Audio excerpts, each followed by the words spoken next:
कक्षा नौवीं प्यारे बच्चों, नमस्कार।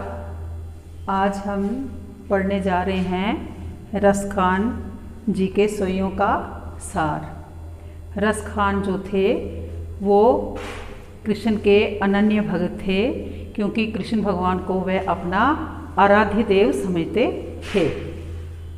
कृष्ण भक्त रसखान श्री कृष्ण और कृष्ण भूमि के प्रति समर्पण का भाव व्यक्त करते हुए कहते हैं, यहाँ इन सोइयों में श्री कृष्ण के प्रति रसखान जी अपना मन का भाव को व्यक्त करते हुए कहते हैं कि यदि मैं मनुष्य के जन्म में लूँ, यदि मैं इंसान के रूप में जन्म लूँ, तो मैं ब्रज क्षेत्र के गोकुल गांव में ग्वालों के बीच में जन्म लूँ। कहता है कि यदि मैं मनुष्य बन के इस दुनिया में आऊँ तो मैं कहाँ जन्म लूँ?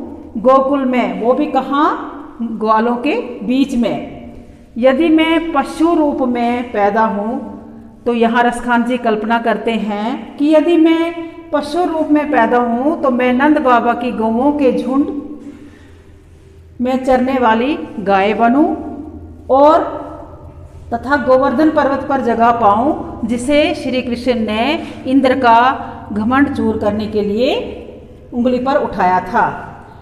अब यहाँ रसखान जी कहते हैं कि यदि मैं पक्षी का जीवन प्रपुत करूं तो यमुना किनारे कदम की डालियों पर बसेरा करूं, क्योंकि कृष्ण भगवान जो थे वो क्या करते थे? यमुना के किनारे कदम के वृक्ष पर बैठ के बांसुरी बजाया करते थे।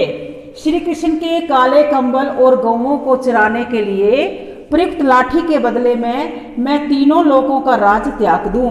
कहते हैं कि मैं श्री कृष्ण के जो वो काला कंबल पहनते थे गौओं को चराते वक्त, उन पे और लाठी के बदले में तीनों लोग का सारा राज जो है त्याग दूं। 8 सिद्धियां और 9 निधियां नंद बाबा की गौओं को चराने में बहा दूं। मैं अपनी आंखों से ब्रज के बाग निहारता रहूं और करोड़ों महलों को ब्रज के कांटेदार झाड़ियों पर निछावर कर दूं।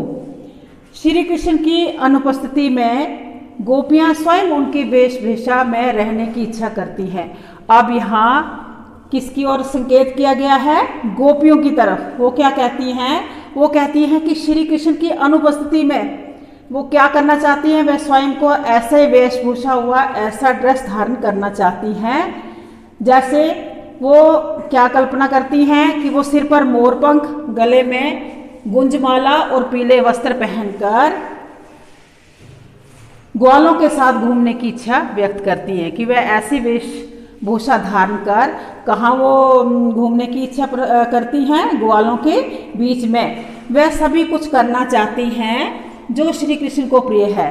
गोपियाँ यहाँ कहती हैं कि वो सब कुछ करना चाहती हैं जो श्री कृष्ण को बहुत पसंद था, पर वह बांसुरी को अपने होठों पर रखना पसंद नहीं करती। क्यों? क्योंकि जब श्री कृष्ण बांसुरी बजाते थे तो गोपियाँ जो थी वो अपने मन को वश में नहीं रख पाती थी, इसलिए वह उनकी बांसुरी बजाना पसंद नहीं करती थी।